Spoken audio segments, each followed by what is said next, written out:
Students, welcome to my channel herbal pharma. Previous lecture में हमने 4 classification के बारे में स्टडी कर लिया है। Now we will study about the pharmacological classification. Pharmacological classification में क्या होता है कि जब हम डिफरेंट ड्रग्स के अंदर जो चीफ कॉन्स्टिट्यूएंट्स प्रेजेंट हैं उनका अगर सेम फार्माकोलॉजिकल एक्शन हो, ठीक है, अगर डिफरेंट ड्रग्स के चीफ कॉन्स्टिट्यूएंट्स का सेम फार्माकोलॉजिकल एक्शन हो तो हम उन ड्रग्स को इस फार्माकोलॉजिकल क्लासिफिकेशन के अंदर कैटेगराइज कर देते हैं। जो फार्माकोलॉजिकल क्लासिफिकेशन के अंदर डिफरेंट सिस्टम को फिर से सब क्लासीफाई किया गया है।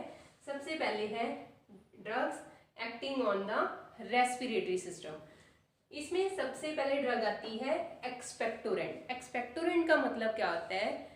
The agent which expel out the कफ, जो कफ को बाहर निकालती हैं वो ड्रग्स।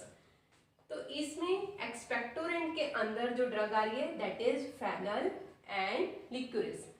मतलब जो फेनल और लिक्विरिस के अंदर जो चीफ कॉन्स्टिट्यूएंट्स हैं वो ऐसे कॉन्स्टिट्यूएंट्स हैं, फॉर एग्जांपल फेनल के अंदर है एनीथोल एंड फेनकोल। इसी तरह जो लिक्विरिस है उसके अंदर है ग्लिसरीन। ये जो ग्लिसरीन और उसके फेनल के अंदर है एनीथोल एंड फेनकोल। इन दोनों ड्रग्स के जो कॉन्स्टिट्यूएंट्स हैं इनका यूज क्या है? एक्सपेक्टोरेंट।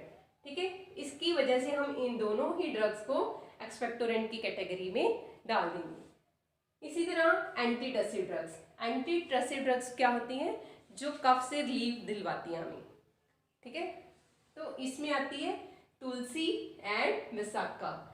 इसी तरह है ब्रोंकोडायलेटर। ब्रोंकोडायलेटर का मतलब जो ब्रोंकियल्स हमारी फेफड़ों की नलियां हैं उनको डायलेट कर देते हैं, खोल देते हैं, उनके अंदर जो कॉन्स्ट्रिक्शंस हुई है उसको खत्म कर देते हैं। इसके अंदर आती है टी एंड इफेड्रा। नेक्स्ट है drug acting on the cardiovascular system, that is जो ड्रग्स हार्ट के ऊपर एक्ट करती हैं। इसमें सबसे पहले है कार्डियोटॉनिक, मीन्स जो हार्ट की मसल्स को स्ट्रेंथ देती हैं वो ड्रग्स। ठीक है, इसमें जो ड्रग आती है that is digitalis and skill. ठीक है, डिजिटेलिस और स्किल के जो चीफ कॉन्स्टिट्यूएंट्स हैं उनका एक्शन क्या है? कार्डियोटॉनिक। नेक्स्ट है कार्डियक डिप्रेसेंट। जो cardiac means heart, depressant depress करती हैं जो। ठीक है, और इसके अंदर ड्रग आती है ओपियम एंड बेलाडोना। नेक्स्ट है एंटी हाइपरटेंसिव।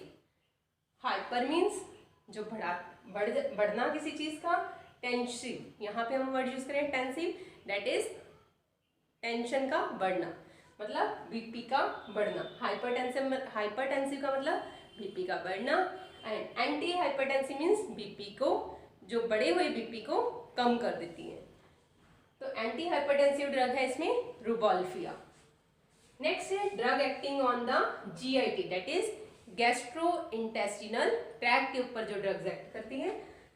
सबसे पहले है इसमें जो ड्रग आती जो क्लासिफिकेशन में आती है दैट इज जिसका ये है लैक्सेटिव, जिसमें ड्रग आती है इसबगोल। ठीक है, लैक्सेटिव्स क्या होते हैं? जो स्टूल फॉर्मेशन को सॉफ्ट कर देते हैं, स्टूल की फॉर्मेशन को सॉफ्ट कर देते हैं, बावेल मूवमेंट को इजी कर देती हैं जो।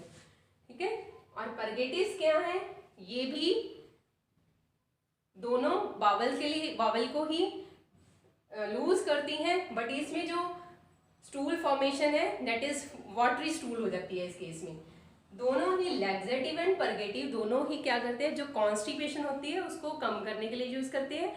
लैक्सेटिव का एक्शन क्या होता है? स्टूल को सॉफ्ट करना, और परगेटिव्स क्या करते हैं? जो वाटरी स्टूल प्रोड्यूस करते हैं। ठीक है, तो लैक्सेटिव के अंदर जो ड्रग आ रही है इसबगोल एंड परगेटिव में एलॉय एंड सेना। नेक्स्ट है कार्मिनेटिव ड्रग्स। कार्मिनेटिव्स क्या होती हैं? जो पेट के अंदर जो गैसेस बनती हैं उनको एक्सपेल आउट कर देते हैं।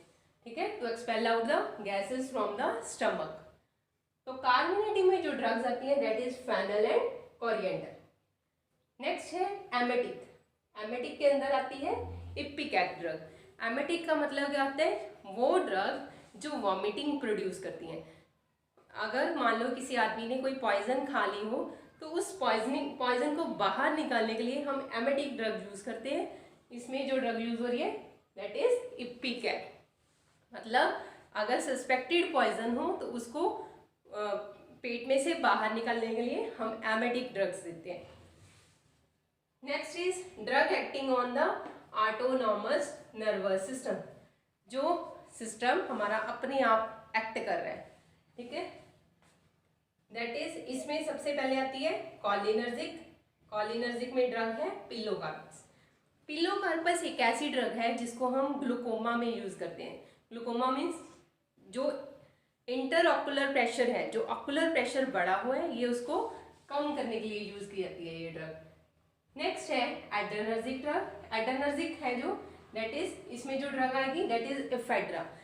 एफेड्रा का काम क्या होता है, ये अस्थमा के लिए यूज करते हैं हम, कफ को बाहर निकालने के लिए यूज किया जाता है, ठीक है। नेक्स्ट है anti rheumatic. Anti rheumatic means rheumatic means rheumatism मतलब जोड़ों में पेन होना। तो जो जोड़ों के जो जॉइंट्स में जो पेन होती है उसको कंट्रोल करने के लिए जो ड्रग यूज होती है that is anti rheumatic drug. इसके अंदर है गुग्गल एंड एकोनाइट। नेक्स्ट है हमारी एंटी कैंसर, जो कैंसर की ट्रीटमेंट के लिए जो ड्रग्स यूज होती हैं दैट इज विनका एंड टेक्सस। तो ये जो सारे ड्रग्स हैं, हमने क्यों गुग्गल और एकोनाइट को एक ही कैटेगरी में रखा, क्योंकि इन दोनों के अंदर ऐसे चीफ कॉन्स्टिट्यूएंट्स हैं जो जिन दोनों का ही यूज किया है एंटी रूमेटिक। इसी तरह जो विनका और टेक्सस के अंदर भी वो ही कॉन्स्टिट्यूएंट्स हैं जो कैंसर की ट्रीटमेंट के लिए यूज होते हैं। नेक्स्ट इज एंटी मलेरियल, जो मलेरिया के लिए यूज करते हैं हम। इसमें है जो ड्रग सिंकोना एंड आर्टेमिसिया, ठीक है। नेक्स्ट है एस्ट्रिंजेंट। एस्ट्रिंजेंट्स का काम क्या होता है, हमने टैनिन्स में कल भी पढ़ा था, जो हमने पुराना लेक्चर पढ़ा है। दैट इज एस्ट्रिंजेंट्स क्या करते हैं, जो प्रोटीन्स को प्रेसिपिटेट कर देते हैं, ठीक है। तो एस्ट्रिंजेंट्स क्या है, कॉन्ट्रैक्शंस को कॉन्ट्रैक्ट करते हैं, मतलब, ठीक है, जो टिश्यूज को प्रेसिपिटेट कर देते हैं। इसमें जो ड्रग आती है that is black catechu, pale catechu and arjuna, ठीक है। इन जो तीनों ड्रग्स के अंदर एक ऐसा कॉन्स्टिट्यूएंट, जो ऐसे कॉन्स्टिट्यूएंट्स प्रेजेंट है जिनकी वजह से हम उनको एज अ एस्ट्रिंजेंट यूज कर रहे हैं। नेक्स्ट है drug acting on the CNS, that is central nervous system. इसमें क्या है, CNS स्टिमुलेंट ड्रग है जो सेंट्रल नर्वस सिस्टम को स्टिमुलेट करती है, that is T and coffee. और जो सेंट्रल नर्वस सिस्टम को डिप्रेस करती है that is opium and belladonna.